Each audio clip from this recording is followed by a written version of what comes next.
If you're working on modifying your voice to better align with your gender presentation, something you've probably come across is the concept of pitch and resonance.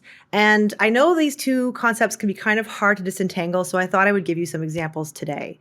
So just to define those two things, pitch is a measure of relative highness or lowness of a note. So if I take a fundamental note, I can make it higher or lower.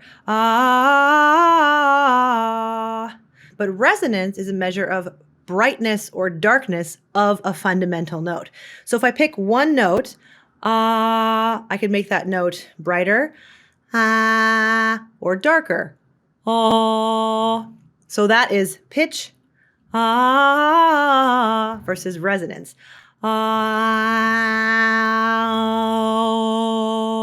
Most people, when they're modifying the perceived gender of their voice, want to be working a lot on resonance. And that's going to be sometimes hard to do if you're unable to distinguish those two things, because the brain can kind of hear like brightness and darkness as highness and lowness, which is totally normal. So an exercise I like to try if you're struggling to differentiate those two things is to isolate pitch by talking like a robot. So if you want to work on the brightness of your voice, you can do so by just having one pitch only and trying to make it as dark or as bright as you can without changing the pitch at all. So we're taking one pitch, speaking monotonously or like a robot. So that can help you to isolate resonance so that the pitch is stable and you're only working on that one characteristic at a time.